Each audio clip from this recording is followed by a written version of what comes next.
Men's 3,000 in honor of another legend here at University of Michigan.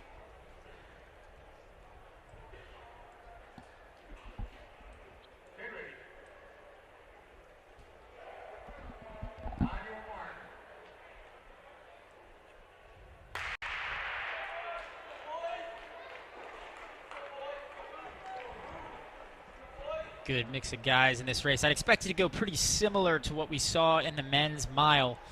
Keenan, you and I have talked throughout the show about the dominance of the Wolverines mid-distance men.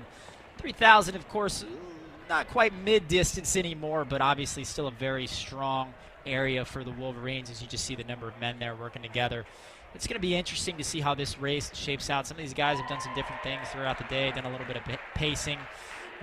Bidwell and Van Heusen have both done that. Bidwell's a guy to keep an eye on, though, particularly in this race.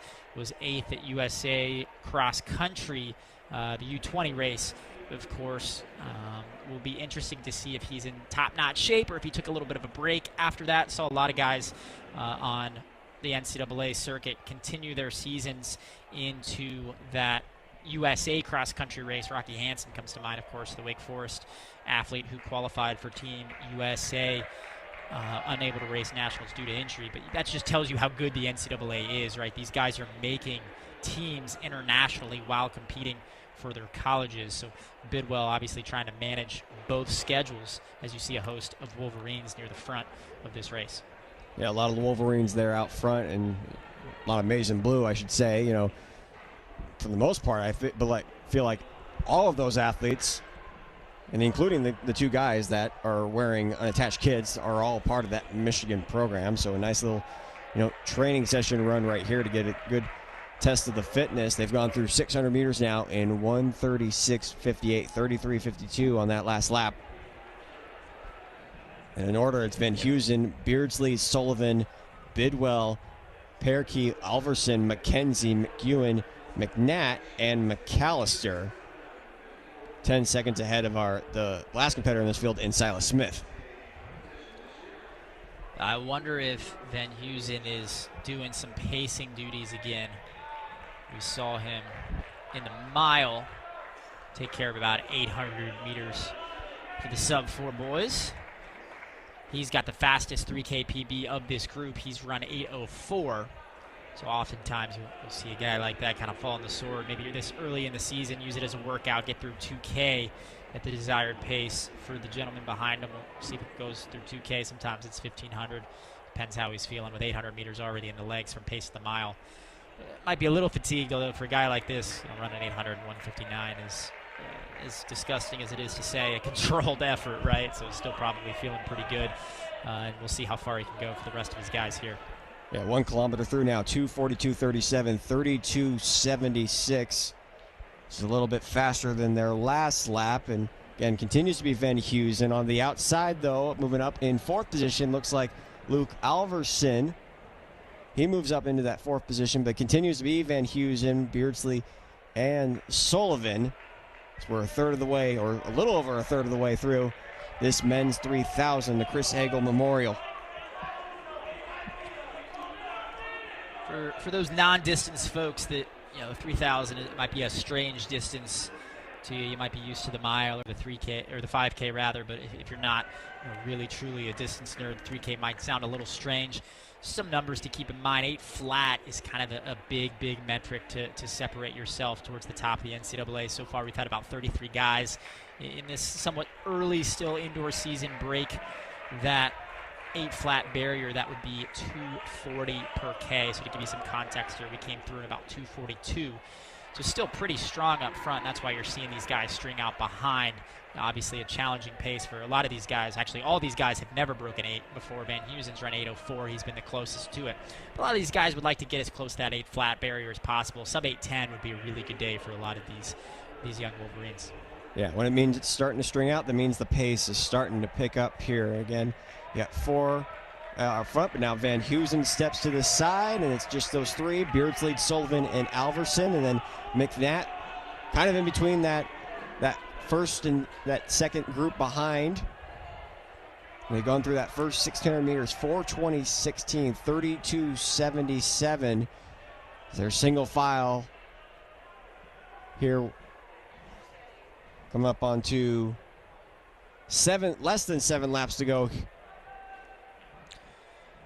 And while these guys are working, let's kind of make a note as to just how good Michigan's men's distance program has been over the years, and you can see that by looking at the records on this race. The Michigan record is the fastest of all 3 of them. Nick Willis might ring a couple bells for some of y'all. 7:44 he did in a Michigan jersey before having a fantastic Olympic career. Facility record held by Tom Brady, 7:58, obviously quarterback for the Patriots. Kidding, of course, but a great athlete for the Michigan Wolverines in his own right. And then Ben Flanagan, funny that he's got the slowest of the 3 records, 8:04, went on to win the 10K national title for the Wolverines. Now competing for Honest, had some good success competing for the nation of Canada. A lot of Canadians find their way through Michigan and have a lot of success. Pace has slowed down here the last couple laps, a couple of 33 seconds for Sullivan, Beardsley, and Alverson. They're still working together there in that group, and McNatt trying to keep in contact with that lead group. Back there also in 5th and 6th is Owen McKenzie and Alkali Perkey. We're coming up on 800 meters now left in this race. 33:41 through a little over 2 kilometers. 5:27 they were through at 2K. Yeah, still staying pretty even, that front group is. 2:42 for that first K, right? 2:45 for the second K. So 7 seconds off of 8 minutes, if you want to run the numbers on that. That's assuming, of course, that they run a 2:40 last K, which is unlikely given their current splits. But even in the low 2:40s, they'll get pretty close to 8:10, which for these guys is a very, very solid day. Trying to build up early season, get closer and closer to sub-8, which I imagine is a big goal for some of these guys, but baby steps. Sometimes when you're in these positions and you haven't raced a 3K in so long, you kind of set really big out-of-reach goals and then get disappointed. I like trying to take smaller steps. If you run 8:15, well, hey, man, let's get you to 8:12. And once you got to 8:12, let's get you some 8:10. And just take these baby steps over and over again. Keep chipping away as you get faster and faster. 2 laps to go now for our top 3 leaders, including 4th and 5th, McAllister and McNatt, as it's still Sullivan in front. Alverson, though, and Beardsley right there in the mix. They're coming up on the 300 meters now. 32:93 on that last lap, just passing 7.5 minutes in this one as they approach the bell lap for the final time.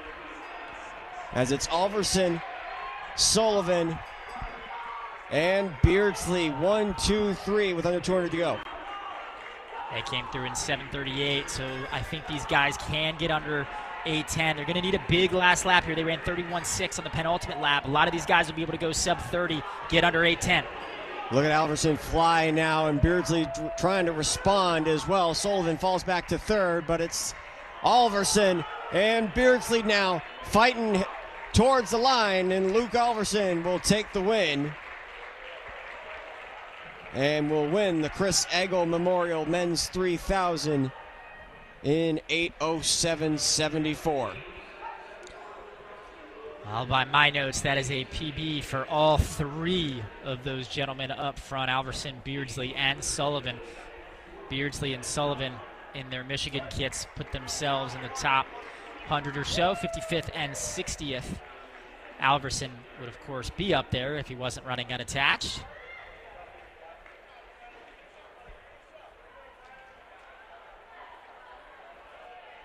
What do you think here, Keenan? Do we have a miscount of laps, or no? Just the unfortunate being lapped in an indoor race.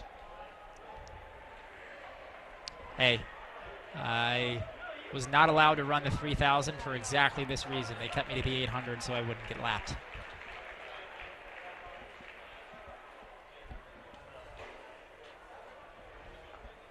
But with such strong performances up front, I mean, that's certainly not a dig. You've got guys running 8:07 up front. It's pretty serious when you walk into Ann Arbor and compete in this track and field facility some very, very good mid-distance runners. I call 3K mid-distance. I guess at indoor it is a true distance event, kind of the top end before you move up to the 5K. Outdoors, some of these guys might run the 10K as well.